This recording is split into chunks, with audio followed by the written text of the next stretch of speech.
Chris Rock gon' be the reason we gon' blow. Boom.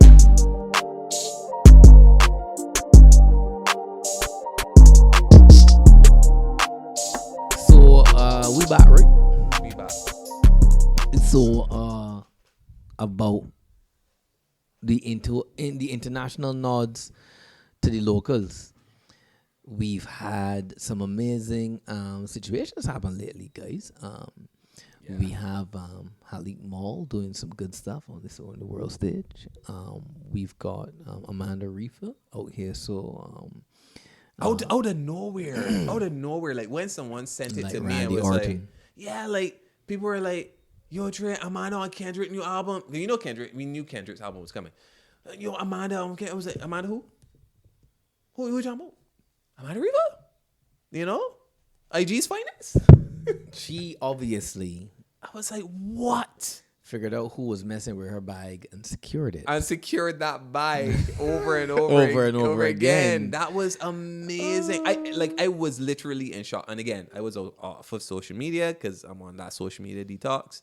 But honestly, and I messaged Taff and I was like, yo, what? He's like, yo, bro, it's been a crazy year for Barbadian artists. So I want to talk about what you think about this and what does it mean? Like, should I start my rap career now? Like, I want to be on Kendrick. That's all. Do you? That's what you want to do? That you really? You want to be on stage, Trey? Nah. Okay. I can't see myself being an artist on that level. It's too much work, man. It is a lot of work, but I could do it. You would do it? I mean, I know you like the world stage. I just like the stage. The stage. Yeah, like I play video games all the time. Of course, I like stages. But no, I mean, where did it? I guess it kind of feels like. Oh, and sorry, we can't forget Lagoon Wavey appearing on Colors. Like shout out to that to dude is like amazing, man. It's a great session. Yeah, boy. It's can't turn on his music in my house because I just want one son. I don't want another one. Shout out Lagoon. Shout out to you, bro. And he's so cool. He's like into anime and all this kind of stuff. Like I love his style. I love his style. But yeah, I feel like we live here, so we know that there are tons of talented people. Like we know, come on, you got Sun Rock, you got so many people. You got so many people that are amazing artists, really amazing rappers, and oftentimes they don't get the accolades, they don't get the look, they don't get the, you know what I mean? Well, I mean, you can imagine what it must be like if we have these artists here in our amongst our 284,000 people, or is it 287? Is whatever it is. I don't know. When's the last time we had a census? There's one going on right now. Oh, okay. Has not one come to your home? No one's come to my home. You've been hiding. I don't think Jehovah's Witness coming to my home. Oh, well, that means that you need a new perspective on the Lord. Maybe.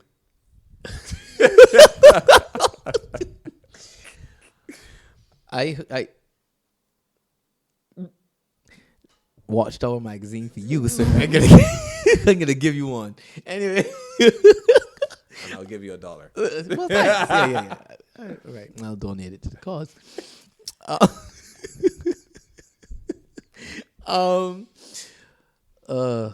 have no idea. What you said our 287,000. Amongst our 287,000 people, mm-hmm. we have these artists that we think are so great, and we know that they are international quality level people. Yes. And when we say international quality, what we're talking about is that their talent level is better than artists that we see making it. Yeah, for sure. We know this for a fact about artists here in Barbados. Mm-hmm. But the reality is that if that is existing within our 280-something thousand people, imagine was that existing in like throughout the Caribbean, Trinidad, Jamaica, South America, Africa, and so on, and so on. Yeah. And so you talk about, and so because unfortunately for us, because we're in the Western Hemisphere, then the money making music machine is centered around the North American continent.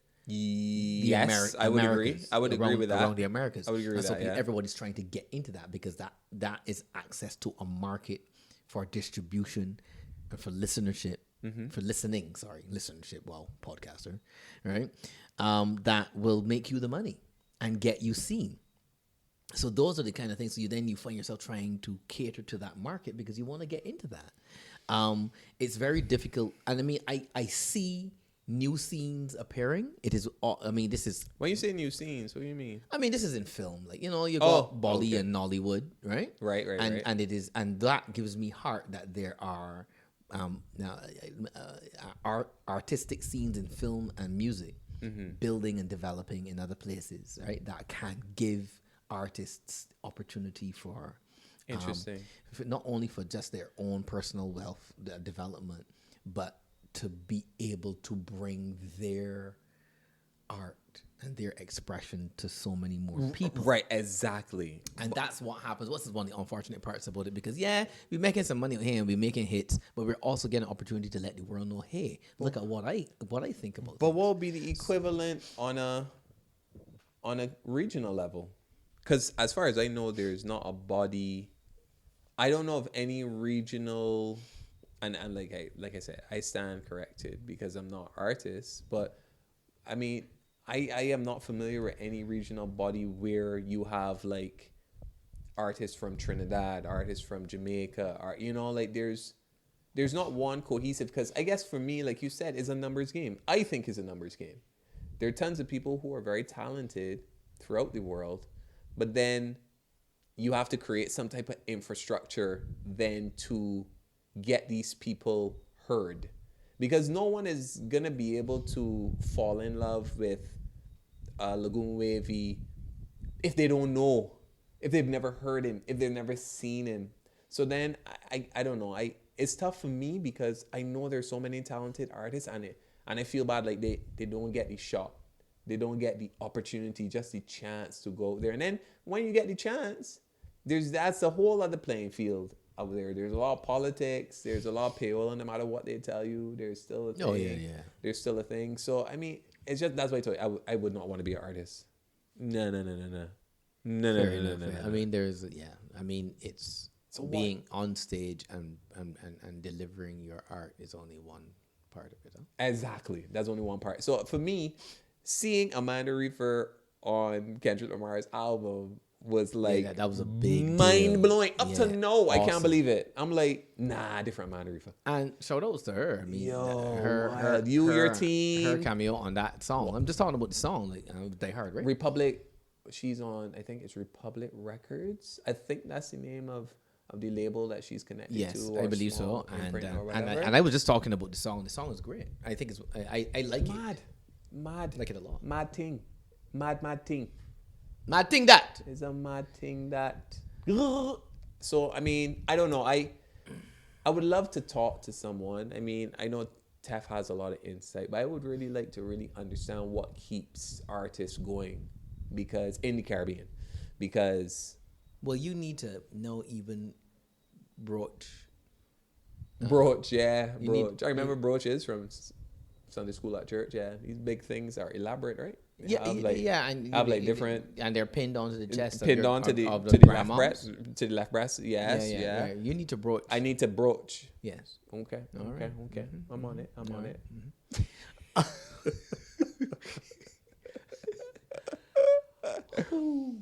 What must I broach, sir?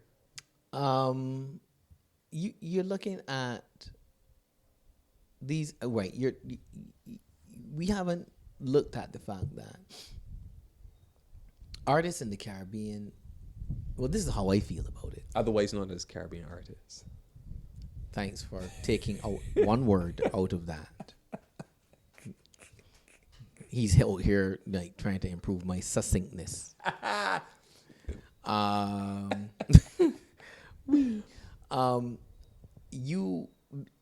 Does an artist in the Caribbean pursue pursue their music, their art, right? Mm-hmm. In realms that are already popular. So you want to be an artist, but do you what do? Do you decide to become a rapper because that's what's making the money? Or are you so what I'm saying is that you might be interested in being a hip hop artist because that's who you are. Right. That's the genre that's your passion. That's your passion. Gotcha. But in the Caribbean, there isn't as large a market for that as there is for dance hall or calypso or soca. Yeah. Okay. Agreed. So then you struggle within that space, and that makes it even more important for you to be recognized outside of the space where there's even greater competition to be recognized. But then your authenticity is challenged because of where you come from. Yes. Because a lot of people still associate hip hop with North America. Well, fine. I think that the authenticity. I didn't think that's what you meant. I thought you meant that because I'm not speaking about anybody in particular, but I often wonder about artists who start out as very hip hop artists. Mm-hmm. But then you start hearing soca or dancehall creeping into their music more and more. Mm-hmm. And I sometimes wonder, is this because this is what they wanted to do? Or is this them? It could be genuine exploration and just creative expression. I mean, or an attempt to appeal to the audience that already exists and likes a particular type of music. It's not very easy at all. You talk about so my thing about it is that it's even more hard because we live in a part of the world where that is not. I mean, it's much better than it ever was. Although, would you agree? I have a notion, and this is by the way, everyone. This is one of the few places where I explore my notions. I generally don't like notions. I like to base things on data. But drop your notion portion on me, buddy. I'm ready.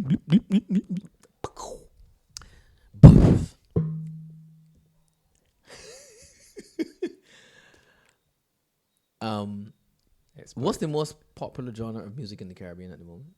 Dancehall?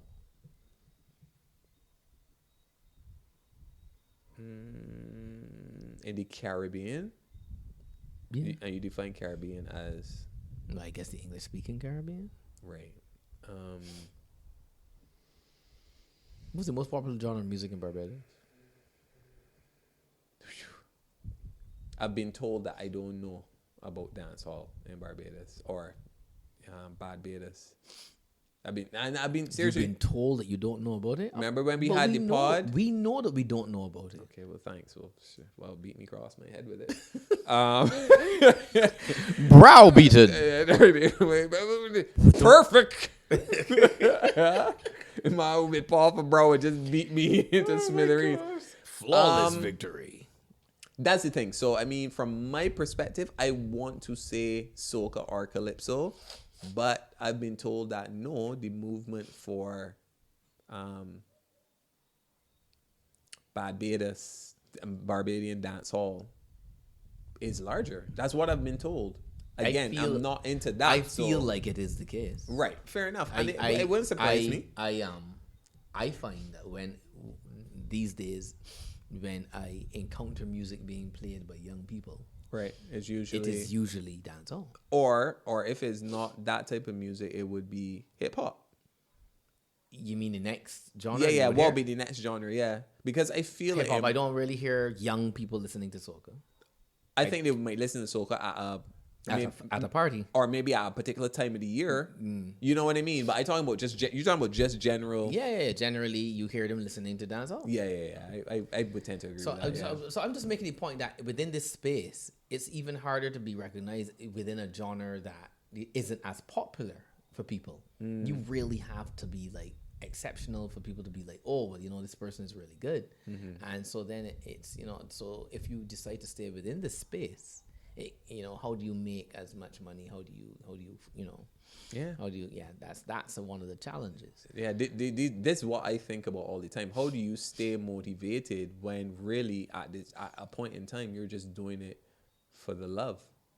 People have to eat. That gets old. That gets old after a while, right? Fast. So I guess my thing is, and like I said, I stand corrected. I don't know if there's something out there, but I mean, like organizations like the NCF or like, I feel like they should be recognizing things.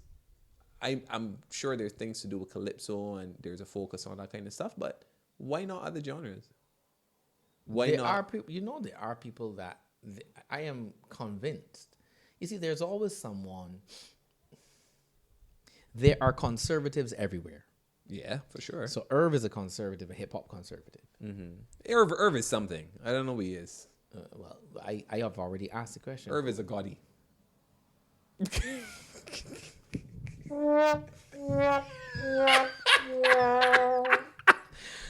Wow.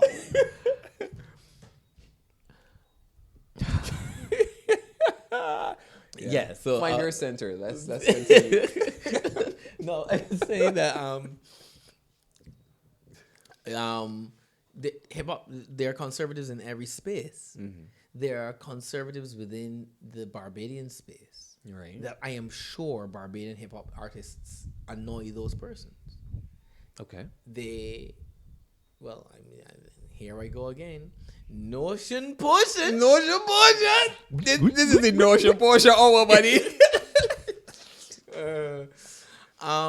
Because they got people to be like, because I think this because I've heard someone say it. Like, why they got Bajan boys and girls running about here talking about how them rapping? What them talking about? Right. Yeah. You're like that. That ain't got nothing. That ain't be culture. That's not our. Oh my culture. God. That's right. Why are you doing that? Culture. So they feel like there's like it's a.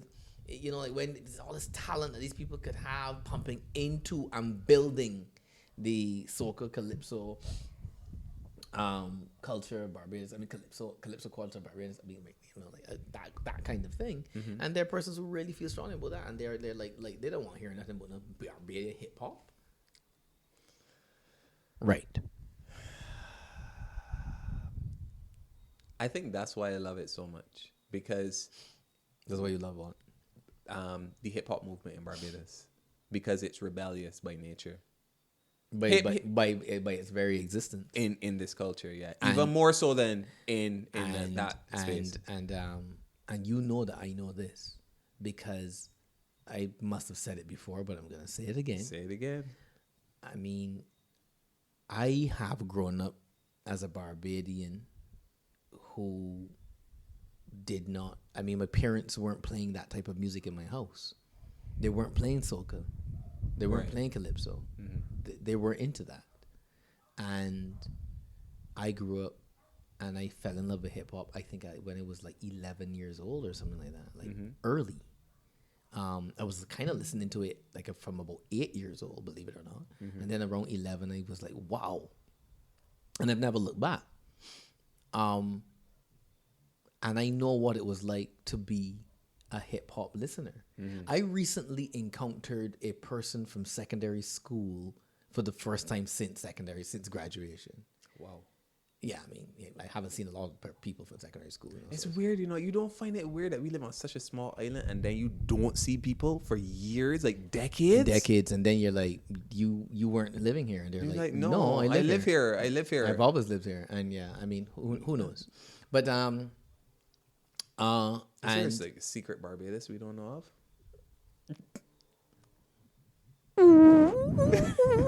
Stranger Things. Right.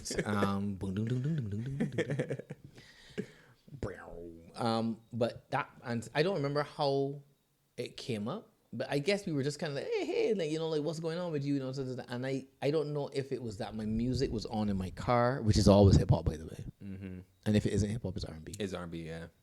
Facts. I honestly, guys, I don't listen to anything else. It's true. I'm trying to work with him. Right. And I mean, sometimes I listen to the news, and and the person said, "You still listen to that? You still listen to that stuff?" Oh, what is that supposed to mean? It means that when I was at school, one of the things that made me an outlier or a weird dude, and believe me, I'm still weird, right? Was that I listened to hip hop. Your it was choice like, of music. Yeah, it was like yet another reason why, SBG was a strange kid at school. Like I wasn't a cool kid, and one of the non-cool kid things was that I was listening. I was a hip hop listener. Now, it would always be about hip hop whenever I was talking about music. One of the odd things. Another odd thing about me. Yeah. So like wouldn't go so as far as weird, and so it was so interesting to have this adult 40-something-year-old person say, hey, you still listen to that stuff? And so I say that to say that when I was going to parties at 16 and 20 years old, and the hip hop session came on in the party, Mm-hmm. and the dance floor cleared Cleared out. I've been in Boatyard when And- that has happened. and it was always the same people Yeah, that came for sure. to dance. Yeah, I remember that, got yeah. I got to know people because you just saw them every time there was a hip hop session. Yeah. It was the same people that were left. That were left after after everybody else cleared. after everybody was cleared, and it was Yeah. the same small group of people. So I know what it's like for and I We was still go through that now, though. You Yeah, know of that we course. still go to parties and certain tunes is played And we- that only Puffy know, and he's playing for the men. Cause you know that the hip hop men can be about this right, day. and the men freak out. We and- freaking and out, everybody- busting and shots people thing, looking and at us people like, what? I guess it's time to the bathroom. Room. Yeah, Yeah, you want a drink? Right. So of course, I've known what it's been like, and I was a part of the local hip hop scene in my earlier days. I used to associate with some of those guys that used to perform and stuff, and got fairly big within this space. Right. And so I knew it was always about rebellion. It was always about we here though, and we doing this, we doing hip hop. Correct. Well, I mean, like, I don't know. I guess my whole point about this thing is that I think that what Amanda did was, or what she achieved with being on this record, gave me some hope. I guess I would say, and what I would want to see more of, and I don't know how we can contribute. You know, one of the points of this podcast is that, you know, we really want to spread the word through our voices and shine the light on really talented artists, not just in Barbados but in the region. Shout out to LJ. And I want to see more of that, because I think that we have a unique perspective, and I think that we have a lot of amazing things that we can say, and the world needs to hear it. The world needs to hear that, and that's my take.